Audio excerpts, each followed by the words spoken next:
میں نے cousin marriage سے متعلق ایک بیان کیا تھا کہ کزن میرج کا رواج ڈالنا چاہیے کیونکہ شریعت اس کی ترغیب دیتی ہے. سے بعض لوگوں نے کہا کہ میڈیکل سائنس یہ کہتی ہے کہ کزن میرج میں معذور بچے پیدا ہوتے ہیں. ٹھیک ہے نا, یہ آج کل ایک مشہور کیا ہوا ہے. اور بعض لوگوں نے یہ بھی کہا کہ مفتی صاحب کی میڈیکل سائنس پہ ریسرچ نہیں ہے, اگر ان کی ریسرچ ہوتی تو یہ بات نہ کرتے. ایسا نہیں ہے, مجھے پتا ہے کہ ڈاکٹر یہ کہتے ہیں کہ کزن میں نکاح سے بچے معذور پیدا ہوتے, مجھے پتا ہے.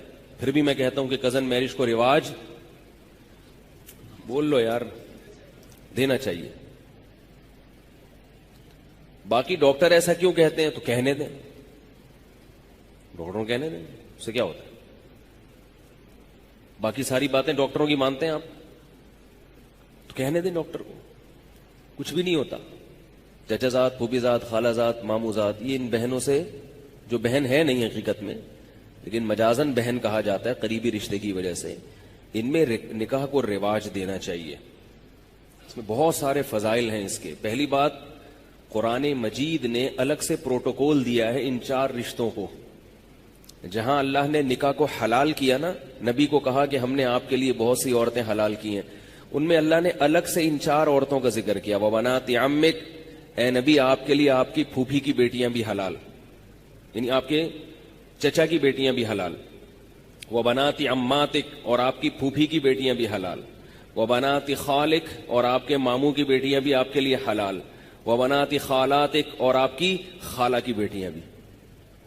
تو ان کو الگ سے ہائی لائٹ کیا جا رہا ہے. کوئی تو حکمت ہوگی نا, یہی کہ بھئی یہ تو ہے ہی, ہمارے حضرت فرمایا کرتے تھے کہ یہ تو رشتے اللہ نے پیدا ہی شادی کے لیے کیے ہیں. جو رشتے اللہ نے پیدا ہی شادی کے لیے کیے ہوں, کیا ان کو اللہ لنگڑے لولے بچے پیدا کرنے کے لیے کرے گا؟ ہے بھائی, کیا ہو گیا؟ وہ اس لیے پیدا کرے گا تاکہ لنگڑے لولے بچے پیدا ہوں؟ ایسا تھوڑی ہوگا. دوسرا مسئلہ یہ ہے کہ ان میں نکاح میں ایک اور فائدہ ہے, صلہ رحمی. رشتہ داری کیا ہوتی ہے بولو نا, مضبوط. اور رشتہ داری جوڑنا شریعت کا حکم ہے یا نہیں ہے؟ اتنی بڑی فضیلت, نماز روزے کی طرح فرض ہے رشتہ داری جوڑنا. اس سے رشتہ کیا ہو جاتا ہے؟ بہت مضبوط. نبی صلی اللہ علیہ وسلم رشتہ جوڑنے کا بڑا خیال کیا کرتے تھے, بہت خیال. تیسرا فائدہ اس میں یہ ہے کہ شریعت میں لڑکی کا جو نکاح ہے اس میں اس کا اہتمام کیا گیا ہے کہ غیر کفو میں نہ ہو. غیر کفو کا مطلب ہے کہ لڑکا لڑکی کے پیرلل یا اس سے برتر ہونا چاہیے, اس سے کمتر نہیں ہونا چاہیے, خاندانی لحاظ سے خاص طور پہ. بھائی جس خاندان سے لڑکی کا تعلق ہے, لڑکا ویسے ہی خاندان سے بلونگ کرتا ہو. کرتا تو اردو میں ہی ہوگا لیکن آج کل انگلش میں کیا کرتا ہو, وہ بلونگ کرتا ہو. کس خاندان سے؟ ایسے خاندان سے جو لڑکی کے برابر ہو یا اس سے افضل ہو, اس سے نیچے نہ ہو. اسلام میں ذات پات کا فرق نہیں ہے لیکن نکاح کے لیے اس کا خیال کیا گیا ہے کہ لڑکی اونچے خاندان سے کسی کمتر لوگوں میں نہیں جانی چاہیے, ورنہ کس کا نقصان ہے بولو نا, لڑکی کا نقصان. کیونکہ لڑکی نے ماتحت بننا ہے نا شوہر کے, تو ماتحت ایسے ہی شخصیت کے بنا جاتا ہے جو آپ ذہنی طور پر اس کو اپنے سے برتر مان رہے ہو. اگر وہ بھنگی چماروں میں چلی گئی, بڑے اونچے خاندان سے چلی گئی, کہاں؟ بھنگیوں کے خاندان میں, اور آپ کہیں کہ چونکہ وہ بھنگی مسلمان ہے, کلمہ پڑھتا ہے, تو کوئی بات نہیں, ٹھیک ہے کلمہ پڑھتا ہے, مسلمان ہے, چاہے جو بھی ہو, لیکن لڑکی ذہنی طور پر اپنے شوہر کو اپنے سر کا تاج نہیں بنائے گی, اطاعت نہیں کرے گی, اس کو برتری کا احساس ہوگا. میں اونچی اور یہ کیا میں اس کی کیوں مانوں؟ اس سے طلاق کا ریشو بولو نا بھائی بڑھے گا. اور نہیں بھی طلاق ہوگی تو پھر ایک مصیبت, ساری زندگی ایک ٹینشن. تو یہ جو چچا زاد, پھوپھی زاد, خالہ زاد, مامو زاد بھائی کے رشتے ہیں, یہ سارے کفو ہوتے ہیں خاندانی اعتبار سے. ان میں کوئی بھی خاندانی اعتبار سے غیر کفو بولو نا بھائی نہیں. تو شریعت میں جو کفو کی تلاش ہے وہ کیا ہو جاتی ہے؟ آسان. بھئی یہ تو اپنے ہی خاندان کا ہے, تو خاندان کی تو اب بات ایک پوائنٹ تو کم ہو گیا نا. جو بھائی کتنے نمبر لگائے جاتے ہیں نا, کیا کیا دیکھا جاتا ہے. تو ایک نمبر تو شریعت نے حل کر دیا نا کزن میرج کے ذریعے. اب اس کی تو تحقیق کی ضرورت ہی نہیں ہے خاندان میں. خاندان تو یہ ہے نا, جو تم ہو وہی ہے. کیا خیال ہے؟ اور 5واں فائدہ, 4 فائدے بیان ہیں, میں 3 بتائے ہیں. 3 بتائیں آپ لوگ, تو نمبر تو یاد کر لیں کم از کم. چوتھا یا 5واں, رکعتیں جب ہم بھول جاتے ہیں نا نماز میں 4 پڑھی ہیں کہ 5 پڑھی ہیں, تو شریعت کہتی ہے 4 سمجھو اور قاعدہ بھی کرو. اس لیے کہ نہیں بھول جاتے ہیں کہ 3 پڑھی ہیں یا 4 پڑھی ہیں. تو شریعت کا مسئلہ یہ ہے کہ جب نماز میں آپ بھول جائیں کہ 3 پڑھی ہیں کہ 4 پڑھی ہیں, تو آپ اس کو فرض کریں گے 3, لیکن تیسری رکعت کے بعد قاعدہ بھی کریں گے, کیونکہ ہو سکتا ہے کہ یہ کون سی ہو, چوتھی ہو. اور پھر ایک اور رکعت کے لیے کھڑے ہو جائیں گے جو یا تو چوتھی ہے یا 5ویں ہے. کھڑے اس لیے ہوں گے کہ اگر وہ 3 ہوئی تھی تو پھر چوتھی ہو جائے, اور اگر 4 ہوئی تو 5ویں کیا ہو جائے گی, گریبی. اب نماز میں گریبی لگانا جائز نہیں ہے, تو اس کا شریعت نے حل یہ رکھا کہ آپ 5ویں کے لیے کھڑے ہوں اور آخر میں سجدہ سہو کر لیں. کیا خیال ہے بھائی؟ تو اگر وہ 4 تھی تو پوری 4 ہو گئی, اور اگر 5 تھی تو گریبی جو آپ نے اضافی لگائی اس کی پینلٹی کس سے ہو گئی, سجدہ سہو سے ہو.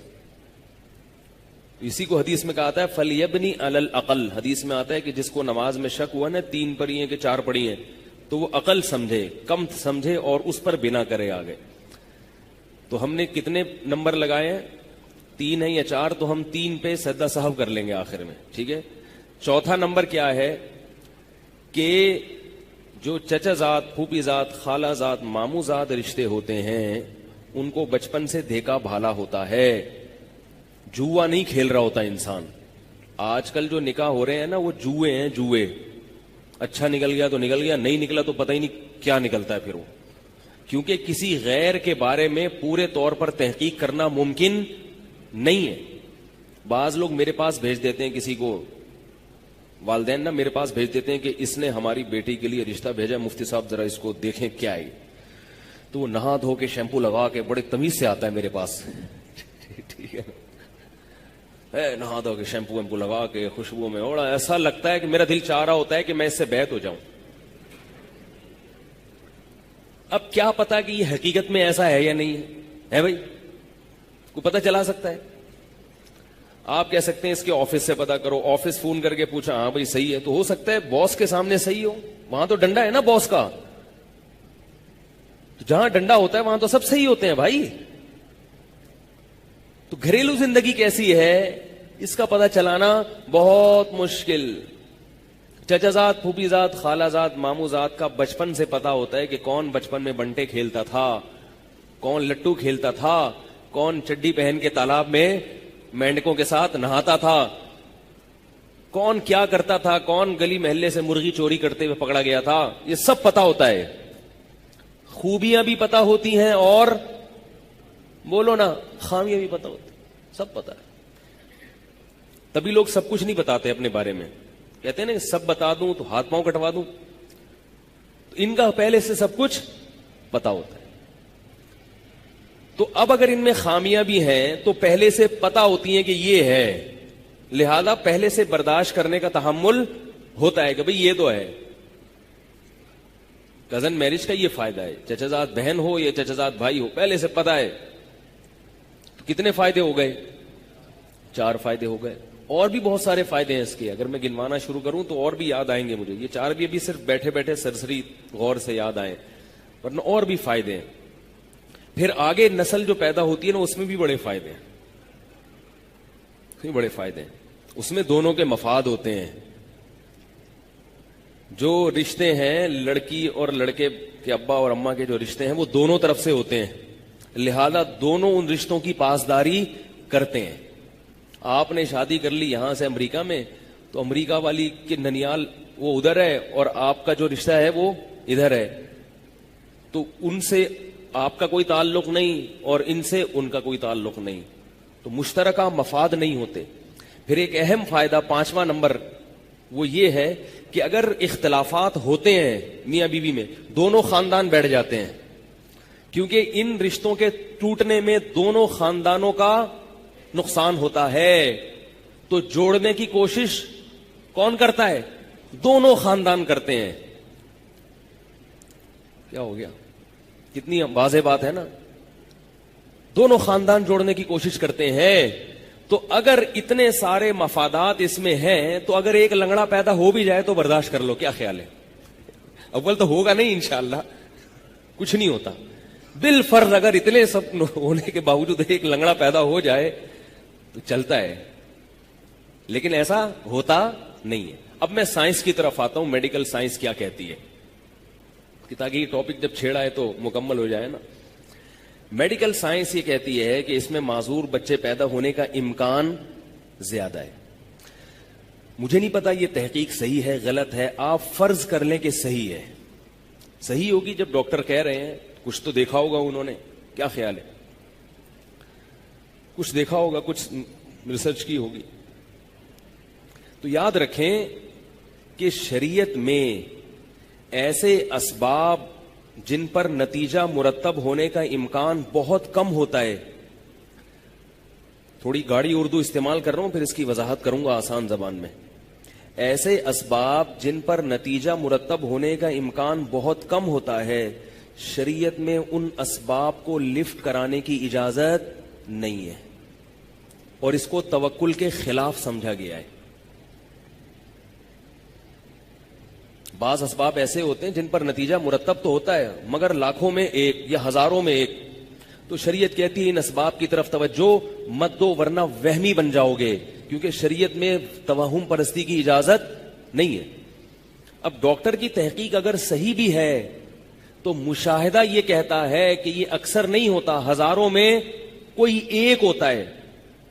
تو یاد رکھو ہزاروں میں ایک لنگڑا بچہ یا ایک بچہ معذور پیدا ہونے کا امکان اگر کزن میرج میں ہے تو یہ ہزاروں میں ایک کا میں معذوری کا امکان کے تو اور بہت سارے اسباب ہیں جو اس سے بھی زیادہ قوی ہیں. ایکسیڈنٹ کے ذریعے بچوں میں معذوری کا امکان کزن میرج سے زیادہ ہے. نہیں آ رہی بات؟ بیماریوں کے ذریعے، عام بیماریوں کے ذریعے بچوں میں معذوری کا امکان کزن میرج کے امکان سے زیادہ ہے. تو کیا اس چکر میں آپ اولاد پیدا کرنا چھوڑ دو گے کہ کہیں معذور نہ پیدا ہو جائے کیونکہ وہ فلاں جگہ ایک جگہ ساؤتھ افریقہ میں ایک بچہ معذور پیدا ہوا ہے؟ یہ فرض کرو گے آپ؟ نہیں آ رہی بات؟ بچے گم بھی جاتے ہیں، کتنی بڑی ٹینشن ہے والدین کے لیے. لاکھوں میں ایک بچہ، 2 لاکھ 10 لاکھ میں ایک بچہ گمتا بھی ہے.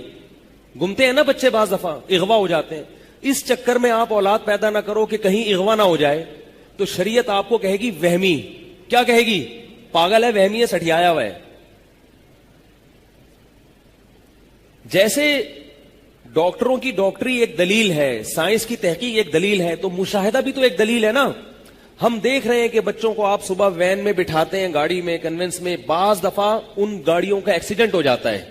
اور یہ بہت ہوتا ہے کیونکہ صبح صبح ڈرائیور جو ہے نا، جو بچوں کو کی وین لے کر اسکول جاتے ہیں، وہ بہت اسپیڈ سے بھگاتے ہیں. اور ایسے کئی کیسز ہوئے ہیں. لیکن ہزاروں وین میں سے کوئی ایک وین ہوتی ہے جس کا ایکسیڈنٹ ہوتا ہے. آپ اس احتمال کی وجہ سے کیا بچے کو اسکول بھیجنا چھوڑ دیتے ہو؟ ظاہر ہے یہ رسک لینا پڑتا ہے بھائی، یہ تو ہوتا ہے.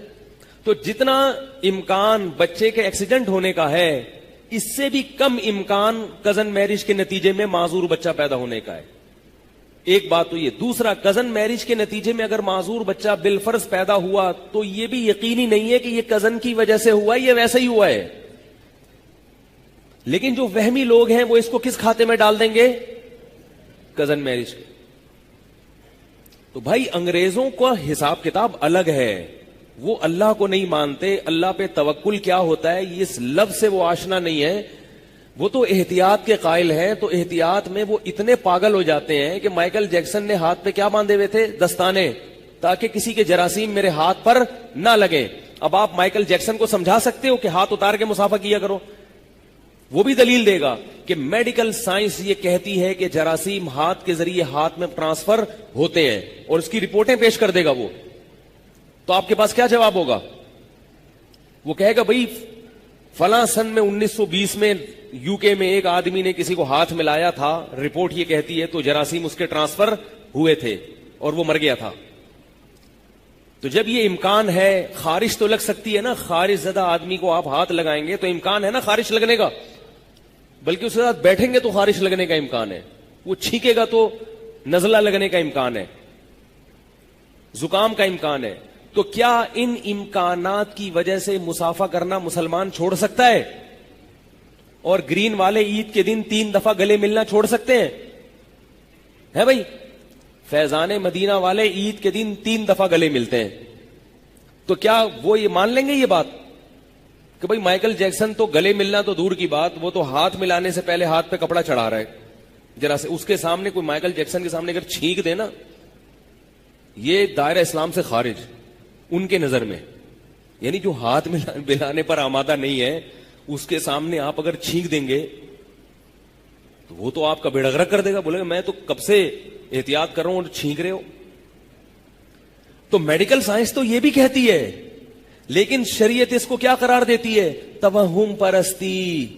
شریعت کہتی ہے وہ 1901 میں ایک آدمی نے فلاں سے مسافہ کیا تھا تو مر گیا تھا, 1901 سے اب تک کروڑوں لوگ کروڑوں سے گلے مل رہے ہیں اور نہیں مر رہے. تو ان کروڑوں کو دیکھو گے یا 4-6 واقعات کو دیکھو گے؟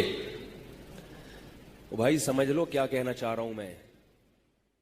لو هزك الشوق بتجي